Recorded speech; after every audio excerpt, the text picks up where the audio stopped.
उत्तर प्रदेश के मेरठ के गंगानगर में स्थित एक घर अब रहस्यमयी मौतों का प्रतीक बन चुका है। इसी घर में रहने वाले 3 लोग पिछले 8 सालों में एक एक कर मौत के शिकार हुए। लेकिन अब इन मौतों का सच सामने आ गया है, जो महज संयोग नहीं बल्कि करोड़ों रुपए की बीमा ठगी का खतरनाक खेल है। इस सनसनीखेज मामले के खुलासे ने हर किसी को झकझोर दिया है। इस घर में साल 2017 में पहली मौत हुई। घर की मालकिन प्रभा देवी अपने बेटे विशाल सिंघल के साथ 2 व्हीलर पर जा रही थीं। रास्ते में अचानक अज्ञात वाहन ने टक्कर मार दी।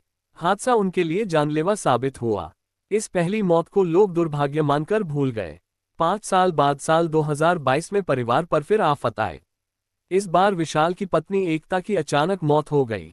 उसको हार्ट अटैक आया, अस्पताल में भर्ती कराया गया। वहां से छुट्टी मिलने के बावजूद वो रात भर भी नहीं जी सकी। एक सामान्य सी बीमारी मौत में बदल गई और परिवार पर मातम छा गया। अब घर में सिर्फ बाप और बेटा बचे थे। लेकिन साल 2024 की मार्च में एक और अनहोनी हुई। विशाल के पिता और पेशे से फोटोग्राफर मुकेश सिंघल की सड़क हादसे में मौत हो गई। गढ़गंगा से लौटते वक्त उनका एक्सीडेंट हुआ और परिवार तीसरी बार मातम में डूब गया। इन तीनों मौतों को अब तक नियति माना जा रहा था, लेकिन असली खेल तब खुला जब विशाल ने अपने पिता की मौत के बाद बीमा क्लेम किया। वो क्लेम पूरे 39 करोड़ रुपए का था। ये रकम किसी एक पॉलिसी से नहीं बल्कि 60 अलग अलग बीमा पॉलिसियों के जरिए क्लेम की गई थी। बीमा कंपनियों के अधिकारी ये सुनकर चौंक गए।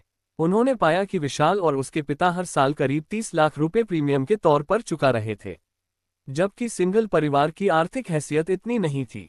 खुद मुकेश सिंघल एक साधारण फोटोग्राफर थे और विशाल भी कोई बड़ा काम नहीं करता था। सवाल यही उठा कि आखिर इतनी भारी भरकम पॉलिसियां क्यों ली गईं? बीमा कंपनियां जांच में जुटी, तभी पुलिस के पास एक और सनसनीखेज शिकायत पहुंची। शिकायतकर्ता खुद को विशाल की चौथी पत्नी बताने वाली महिला थी। उसने दावा किया कि विशाल ने उसके नाम पर भी 3 करोड़ का बीमा करवा रखा है।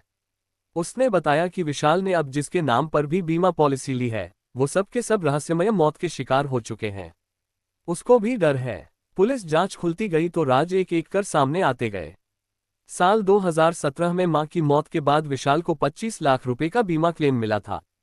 पहली पत्नी की मौत पर उसे 80 लाख रुपए मिले थे। पिता की मौत पर वह 39 करोड़ का क्लेम कर रहा था। इस केस ने मेरठ पुलिस के साथ संभल की एएसपी अनुकृति शर्मा का भी ध्यान खींचा, जो पहले ऐसे केस डील कर चुकी थी। एएसपी अनुकृति शर्मा की टीम ने पड़ताल की तो बड़ा खुलासा हुआ।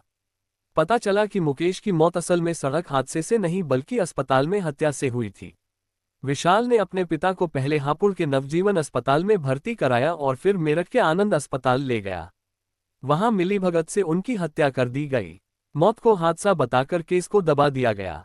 इतना ही नहीं, पुलिस जांच में ये भी सामने आया कि विशाल ने पिता की मौत से महज 2 महीने पहले 4 महंगी गाड़ियां लोन पर खरीदी थीं। जब पिता की मौत हुई तो लोन देने वाली कंपनी ने नियमों के तहत पूरा कर्ज माफ कर दिया। वो अब 4 फ्री गाड़ियों का मालिक था। पुलिस जांच में साफ हुआ कि विशाल की मोडस ऑपरेंडी यही थी। उसने खुद अपनी मां की हत्या की थी। पिता को पहले फर्जी एक्सीडेंट में जख्मी कराया और अस्पताल में गला घोंटकर मार दिया। दोनों ही मामलों में एक्सीडेंट को अज्ञात वाहन से जोड़कर असली गाड़ी को गायब कर दिया गया। विशाल अकेला नहीं था, उसके साथ उसका एक दोस्त भी था, जो हर बीमा पॉलिसी में गवाह के तौर पर शामिल होता था। यही दोस्त बीमा ठगी की साजिश में उसका पार्टनर था। विशाल का एक जीजा भी रडा पर है। पुलिस ने विशाल और उसके दोस्त को गिरफ्तार कर लिया है, लेकिन जांच की सुई अब अस्पताल, पोस्टमार्टम हाउस और डॉक्टरों पर टिक गई है। शक है कि इन मौतों को एक्सीडेंट साबित करने के लिए डॉक्टरों और फॉरेंसिक एक्सपर्ट्स ने भी खेल खेला है। 8 वर्षों में 3 मौतें और 39 करोड़ का बीमा। ये कहानी सिर्फ एक परिवार की त्रासदी नहीं बल्कि बड़े इंश्योरेंस सिंडिकेट का पर्दाफाश है।